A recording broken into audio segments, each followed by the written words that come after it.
Welcome to the Health Flow Podcast. I'm your host, Jean Armand. Join me weekly as I share health information that will educate and inspire you. Please consider supporting this podcast by listening, subscribing, sharing, and rating. Once again, welcome to the Health Flow Podcast.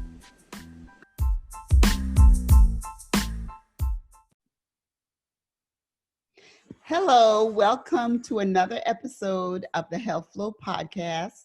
I'm so excited to have this guest this week.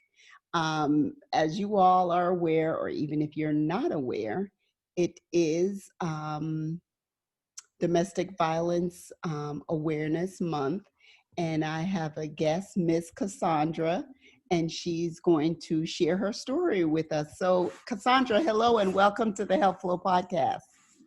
Thank you so much. It's great being here with you. Awesome, awesome. How we met, well, I do meet a lot of people, but we met in on my job situation. So Hmm. did not know each other from before, Yeah. and you just Yeah. humbly, you know, had said yes. And I want to hear your story. So tell us a little bit about yourself.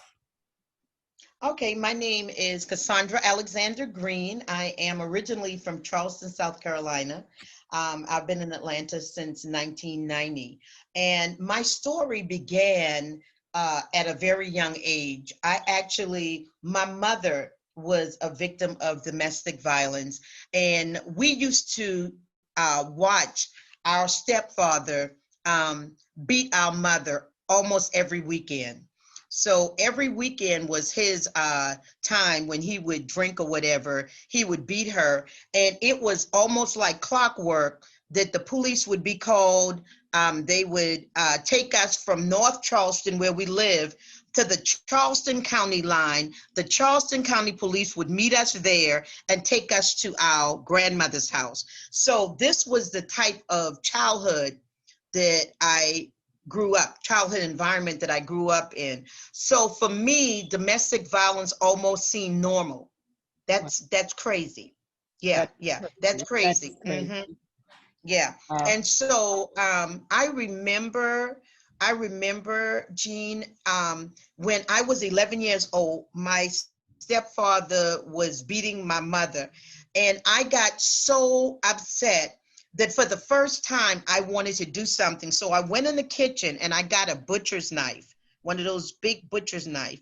And I went upstairs to the room where he was beating her, and I screamed at him to stop holding up the knife. Well, he stepped back from my mom, and my mom got up off of the bed that he was beating her on, came over, grabbed me, and started beating me. Wow. She started beating me, Jean. And what she said was, if I get hurt or killed, that's on me because I chose this. But if something was to happen to you, Yeah. I could not live with it. And that was very traumatic for me because, I was trying to protect her. And Did I thought she I'd say those go actual ahead. words to you? She said, Yes, she said those actual words to me.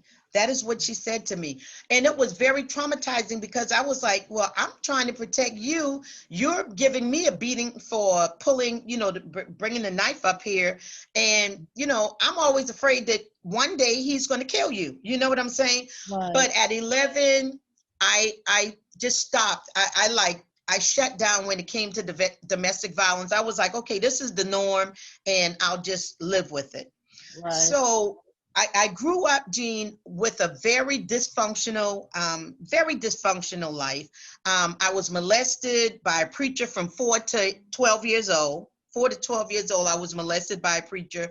So it was setting me up to have a total hatred for God, for men. You know what I'm saying? Yes. Even though you know what I'm saying?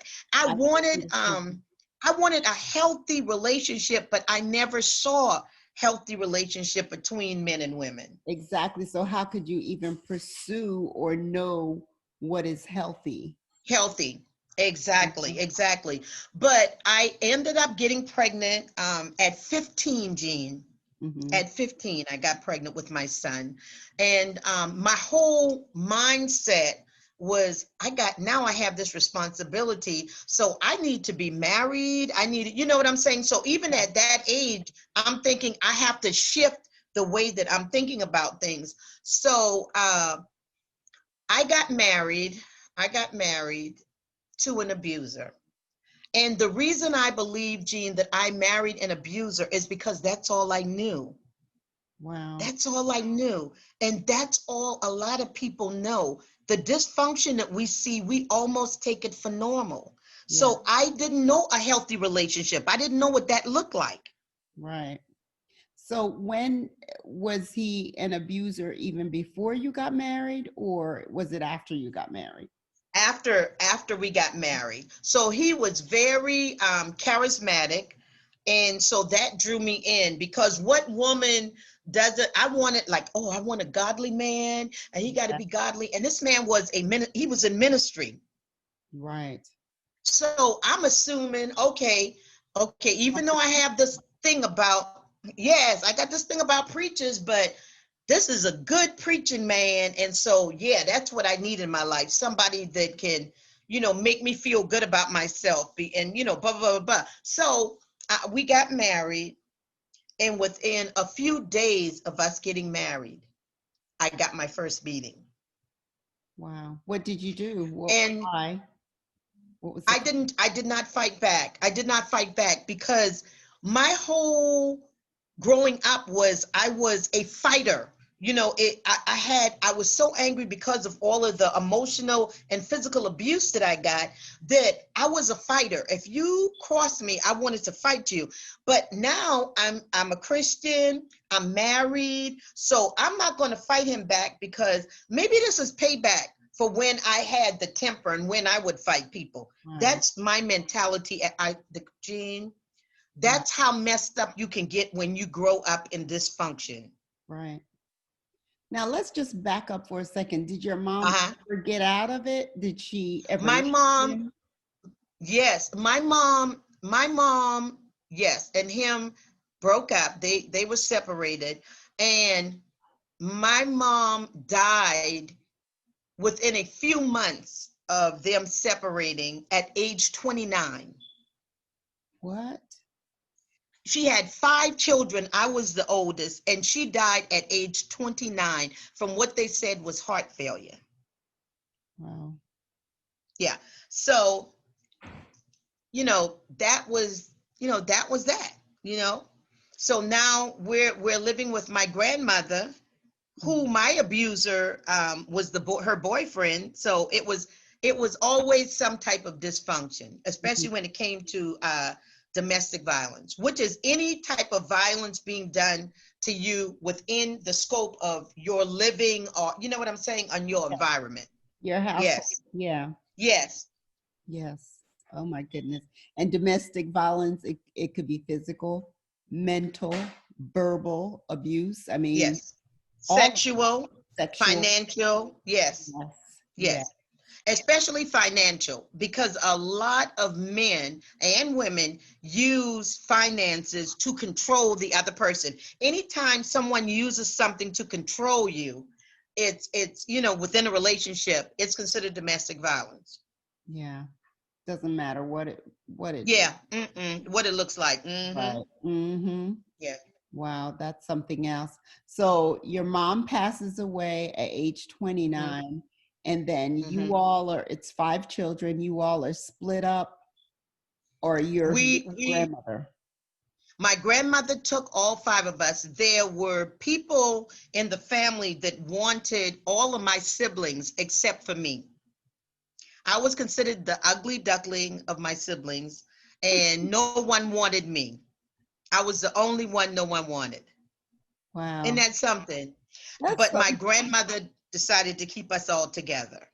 that's amazing. And it's her husband that abused you, Her boyfriend, her her boyfriend. He was boyfriend not at the married. time, that was my molester. So now I'm living in the home where he comes over all the time. Okay. Yeah. Wow. And from 4 to 12, did you say something? Did you tell You anyone? didn't say anything back then.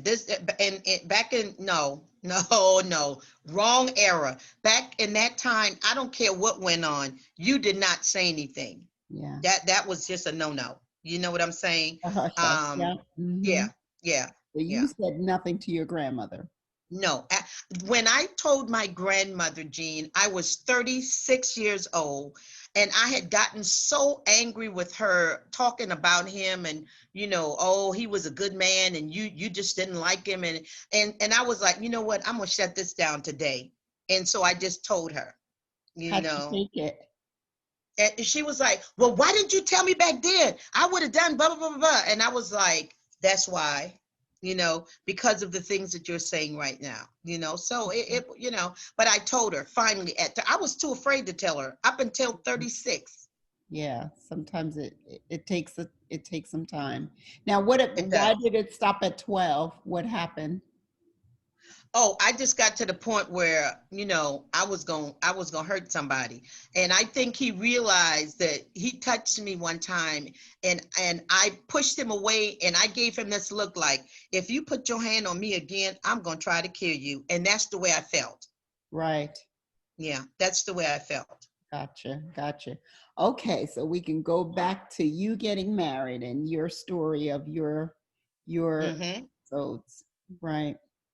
Yeah. So you Yeah. got This married. guy, this Hmm. this this preacher would the beatings that he put on me, it was just unreal. And I felt like it was my godly duty to allow him to hit me, because he was the head of the house, he was the man. I was supposed to be under submission to him. These are the types of things that people are taught, Jean. People Wow. are taught some of this stuff. And so I was in that mindset. I was in Pentecostal, evangelical church. So, it was like total submission, Okay. that was the order of the day. So what was his reasons for beating you? Like, Any reason he chose.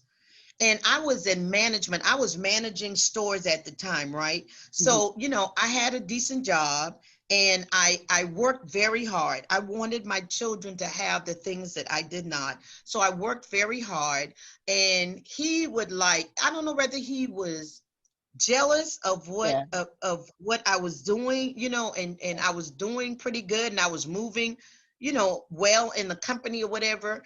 But he would just, anything would set him off, and I would literally go to work with glasses on, with makeup, trying to cover a busted lip.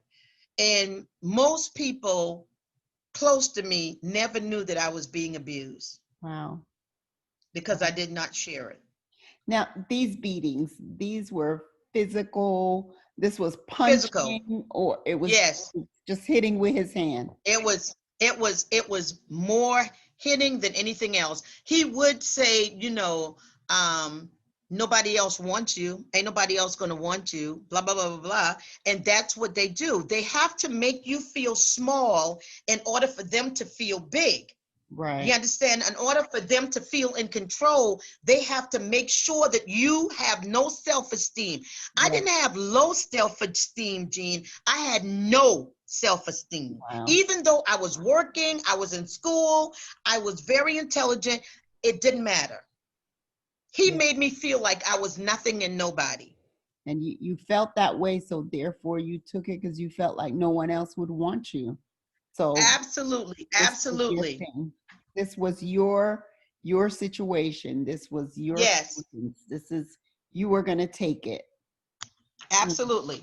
This was my punishment for whatever kind of life I'd been leading, or what I had done previously, and I just had to take it. Right. And how many years did that go on?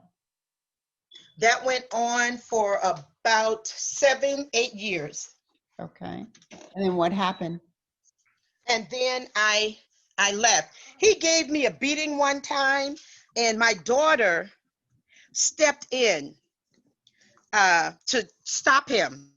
And when she stepped in between us, well, she didn't step in between us. She hit him with something, and he jumped off of me. When she did that, he turned toward her, and I knew right then I had to put a stop to it. Right. Because if anything else, we are going to protect our children. That's what Yes, we're going to do. We're going to protect our children. We're not going to let anybody mess with our yes. children. Wow. At And that's all costs, we have to protect our children. right. And that's a thing with, I mean, I've never been a victim of domestic violence, thank God. I didn't grow up with that. So it almost feels like foreign, like, you know what I mean?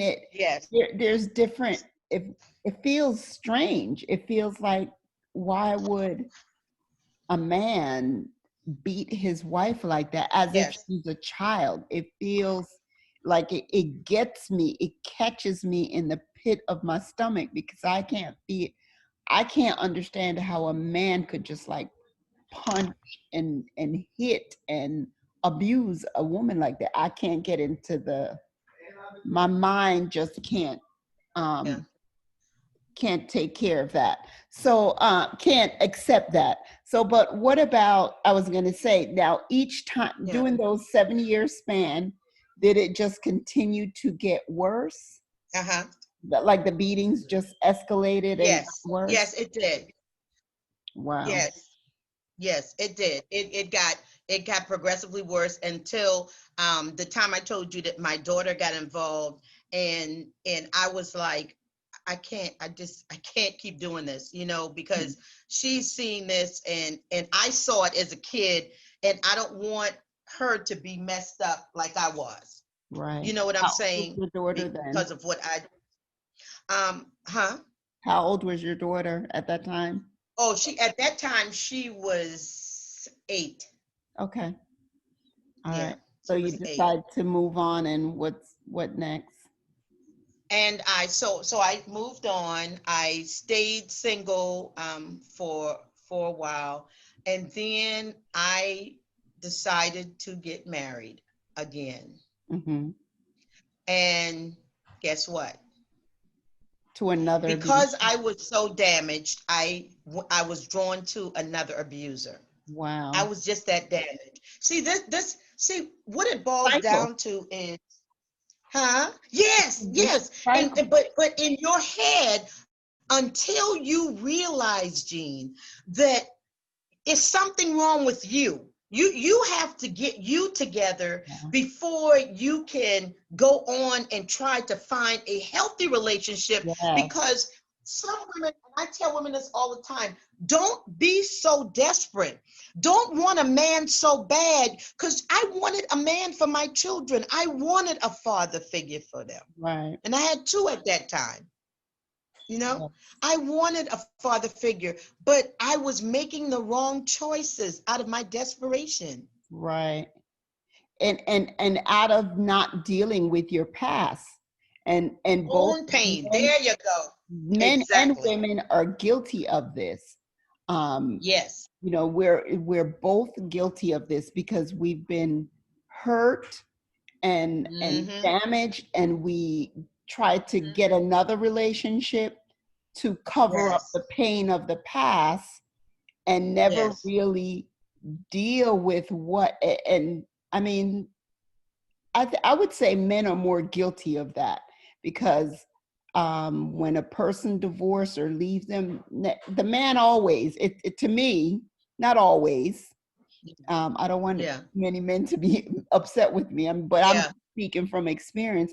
Oh, they move right on. They move on. They're They go living right with on. somebody Yeah. else. They're Yeah. married like sometimes within months of a breakup, Yes. and they never really fixed what was wrong in them. With them. Yeah. Exactly. Exactly. And that goes both ways, Gene. Yes, it Women does. don't fix what's wrong inside of them, and you have another damaged person. And when you bring two damaged people together, you're automatically going to find chaos. Yes.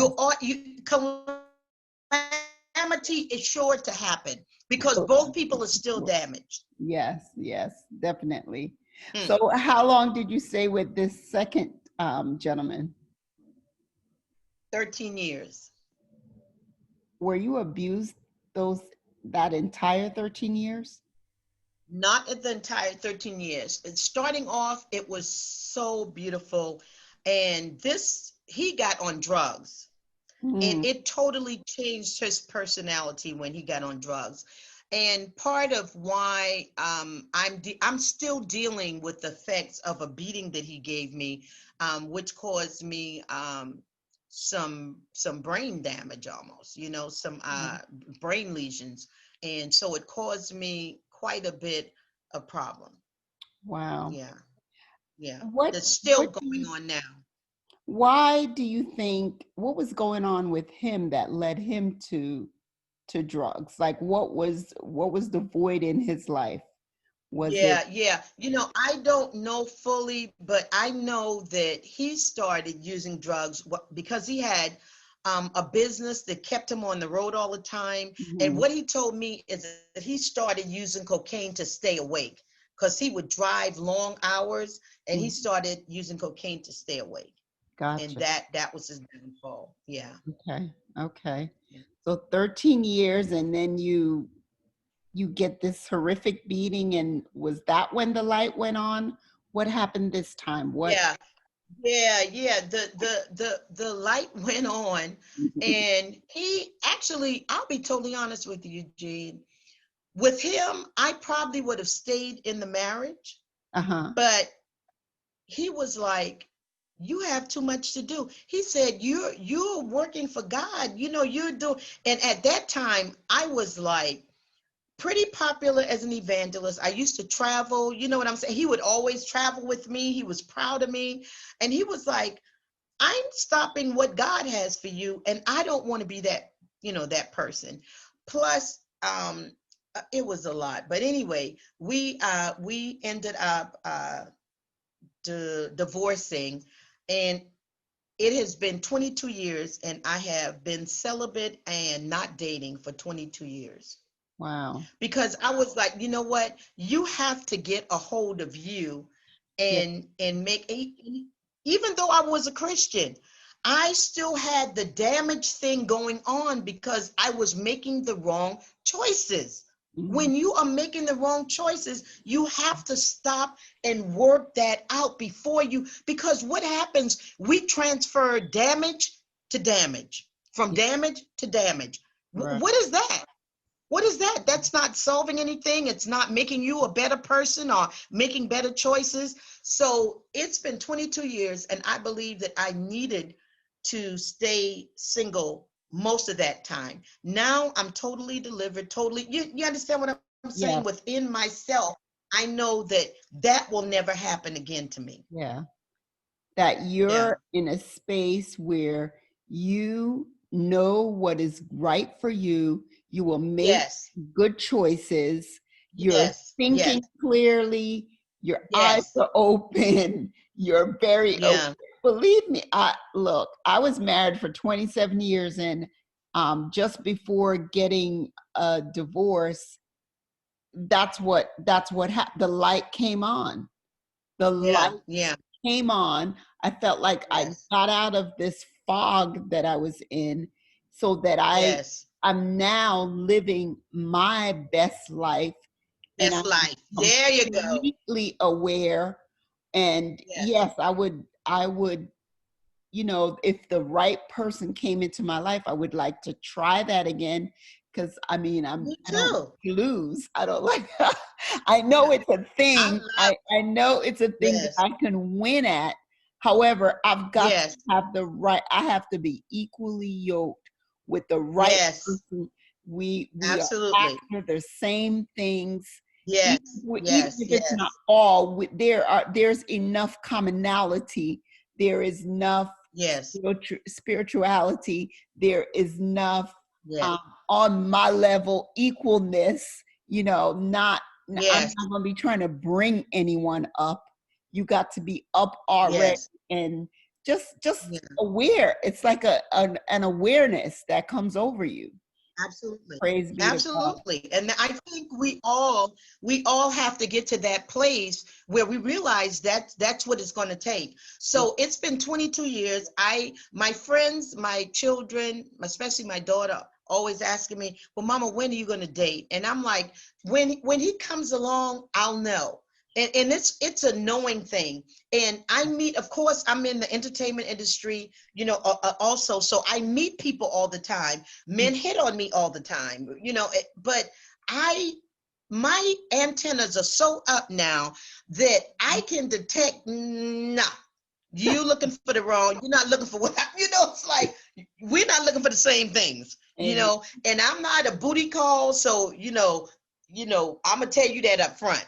We gonna get that clear up front, because I can almost feel when that's what they're looking for, and that's not who I am. Gotcha.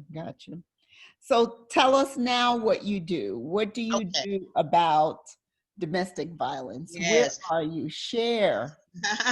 So for the past 30, let's say about 34, 35 years, I have worked with women in domestic violence, human trafficking, which is now new, and bullying as well. And so at first, I would have women come into my home that were in domestic violence. They could come and I work to help transition them into other places.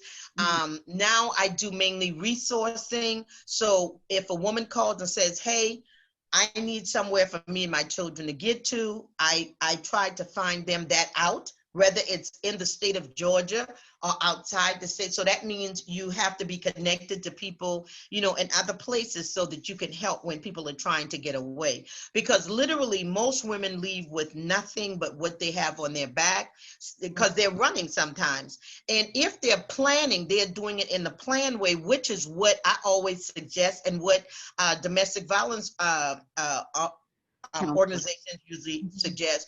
You quietly make your plans. You start putting things aside, getting all of the, like if you have children, your children's birth certificates, all that stuff, make sure you have all of your documents. Then if you're going to try to take things, you have to make sure it's a time where when he goes to work, you have whoever is coming to move you immediately. You know what I'm saying? So everything needs to be planned out for your safety, because as we have seen, even lately here in Georgia, I don't know whether you realize, about a week ago, about 2 weeks now, a mother and daughter were killed in Dunwoody. Did you see that? Yes. I don't remember. The funeral was on the 21st, last Monday. But they got killed the week before. The daughter was living with the boyfriend. She decided that she wanted to go back home to her mom. So her mom came to pick her up, her mom and her brother. He came out, he blocked their car. She packed her stuff up. He blocked her car, got out of the car, started shooting, killed her mom, killed her, shot the brother. Wow. So the mom and her died, and the brother survived. So this is very real. You do not, I tell women, you think it's a power play to say, I'm leaving and I'm taking my children and I'm going. That is the most dangerous thing that a woman can do, to tell her controller and abuser that she's leaving. Why? Because he's going to feel like you're taking the control out of his hands, and his whole purpose in life is to control. Wow. So if you try to take that from him, you have set off a ballistic missile that's coming straight at you. And over the years, Jean, I have unfortunately witnessed 5 women that I dealt with be killed. Jesus.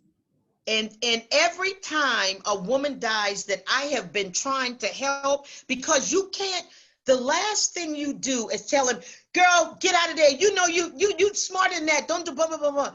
Because when you come at them like that, they feel like you're no different than their abuser. Right. You're trying to control them. You understand what I'm saying?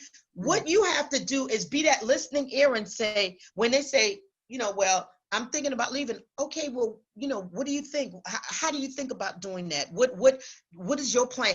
You put it on her so that she knows it's your power. It's not my power to tell you what to do. I'm not trying to tell you to leave. I'm not trying to tell you to stay. Every decision needs to be that woman's decision or that man's decision. Right. And I have had men in that situation Wow. that were being abused. Mm. Physically? Physically. Mm. Most of the time with men, it's emotional abuse. Mm-hmm. But I had two guys over the years that was being physically abused. So she would hit him, one would hit him and dare him to hit her back. Why? Because when the police comes, it's going to be her word against his. And because of his physical strength, a lot of times, if he hits her, she's going to be damaged, right? She's going to have the bruise.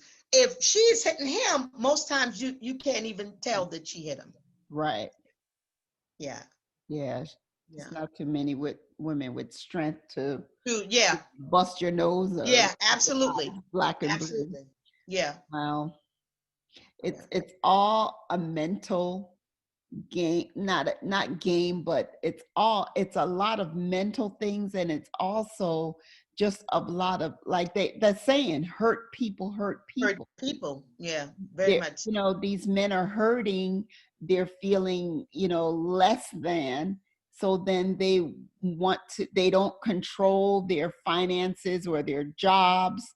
And then they want to come into their home, and that's the place where they're going to gain control by abusing and their women and children. Yeah. Now, Jean, let me say this. Powerful men can be some of the most dangerous abusers. Yes. Wealthy men, powerful men can be some of the greater. I've had women, white women, black women over the years that were married to very wealthy men.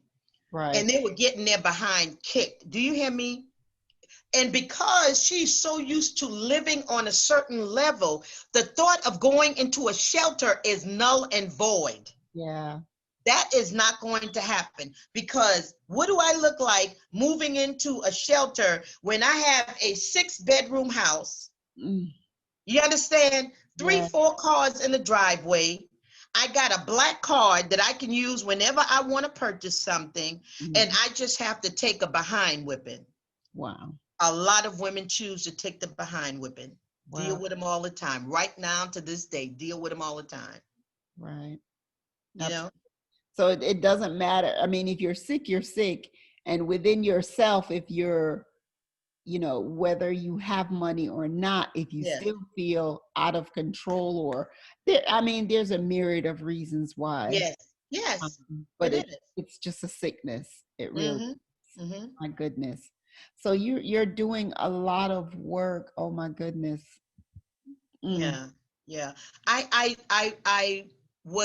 I'm on the board of several organizations, but the one that I really love a lot is Angie's House, which works with children that have been abused. I mean, who have been in situations where there was abuse in the household. Those children see things that children should not see. Right. They experience things that a lot of adults could not handle. And that from a very young age. And I'll give you an example if it's okay. The founder of Angie's House, her daughter, her name is Lena. And Lena's daughter was killed by her boyfriend. And her daughter, who was the boyfriend's daughter, was 18 months old. They had moved her daughter several times, and the guy always tracked her down. Mm-hmm. He came to Georgia and found her in her apartment. And what he did was, she was still trying to treat him with some type of respect, even though they were apart. She did have the daughter from, so she tried to treat him with some type of respect. Obviously, he got into the house. He stabbed her multiple times, left her dead in the house with the baby, with the 18-month-old, who spent the night crying and crawling over her mother's bloody body. Jesus. When finally they contacted the police and the police went into the house, they found the baby covered in blood and Angie dead in the house. Mm. The police told the psychologists, the social workers told Lena that don't worry about her remembering this. She's 18-month old and she's not going to remember this. So Lena was like, okay. So what they did was the baby was 3 years old or 4 years old in kindergarten, right? Mm-hmm. So they're talking about mommies and daddies, right? Mm-hmm. In kindergarten. So she says, my daddy cut my mommy with a knife and they put my mommy in a garbage bag. What does that sound like? She remembered. She remembered. The garbage bag was the body bag that they put her mother in. Mm-hmm. She remembered. So we never, at 18 months, she remembered. Trauma it sticks. Anything that's traumatic, it's going to stick. So you say, well, my kid will get over it. Your kid might not get over it. Right. You understand? And then you have another damaged person like I was. Right. And not only that, your kid this is a process too where memories can return. Yes. Subconsciously it's buried. Yes. And then one day, one thing triggers it and it all flows. It all comes back. And we don't know when it comes back how people are going to deal with the traumatic event, because it's not usually, it's not good. It's not a healthy thing. Oh my gosh. Yeah.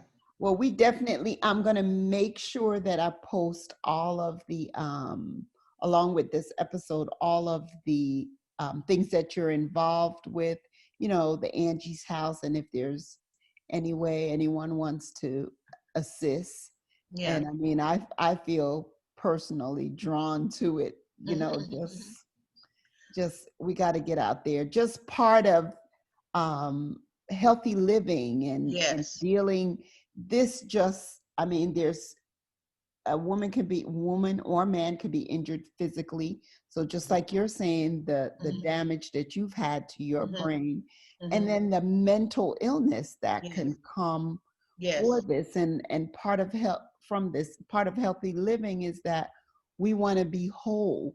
Yes. Be well-rounded mentally and physically. Yes. We have to deal with our hurts and we don't deal with things as women. And, just something I'm even thinking of, I've never even said it to too many people aloud, but just there's these forgotten people, people with learning disabilities or autistic, that's people take advantage of and as young adults they don't really have an outlet, and or even socialization, enough socialization in enough environment.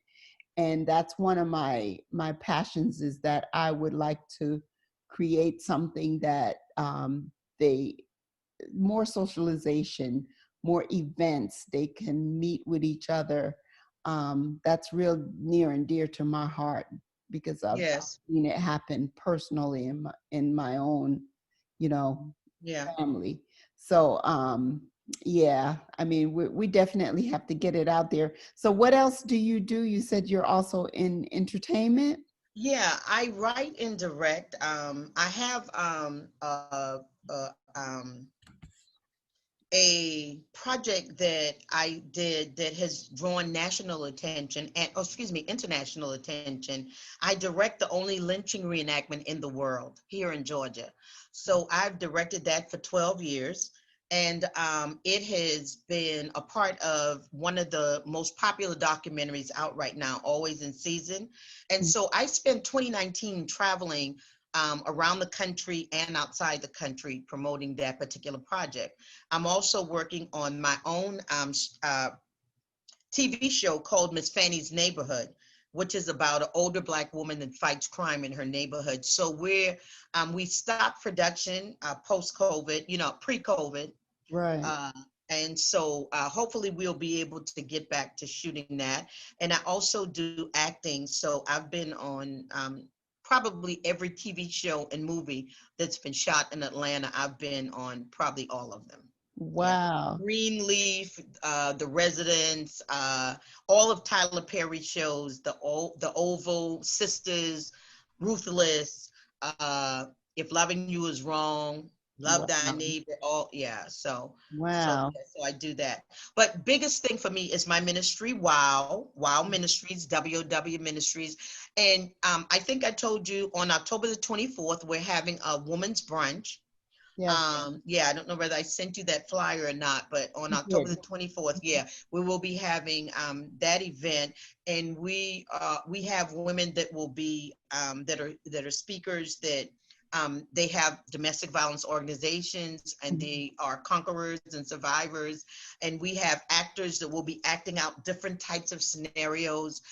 We have white women, Latino women, Black women, and we have performers. So we have people that will be dancing, we have people that will be singing, and we want it just to be a full evening, full afternoon, because it's a brunch. It starts at 11 to 2. And we'll be giving out gift bags. So I love giving out gift bags. So it'll be just something that they can come and hear good information, get good information. Hear women talk about what they've been through and how they've conquered it, and that you can conquer it too. Mm-hmm. All right. Sounds like, I mean, I'd love to even assist you and join you on, some of these things. It's time for coming out of 2020. If nothing else, that all of us who survive it, yes, all of the survivors, we've got to think differently. Yes. And live life on purpose. On purpose. On purpose. Like you are the change, like our president, our last president said, be the change that you want to see. Absolutely. So, I mean, we want change, and, we've got to be participants.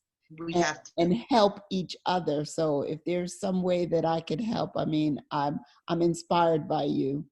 I'm just really inspired. 2020 is just taking me to another level. Oh, it had to. If we don't move forward from here, if we don't take our thinking to another level, it's something wrong, because everything that has happened this year tells us that, first of all, we must change our mindset about everything. Our finances, our health, everything has been affected. So now it's time for us to decide, what are you going to do with that? What are you going to do with it?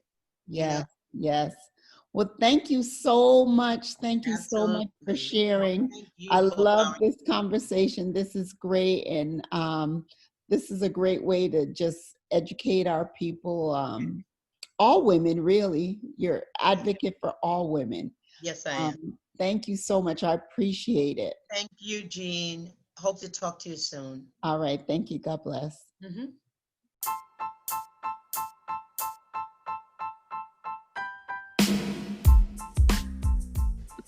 Thank you for listening to the Health Flow podcast. Your support is much appreciated. It is my goal to share health information that you find helpful. Email topics of interest to thehealthflow@gmail.com. Follow me on Instagram @thehealthflow, also on Facebook @thehealthflow.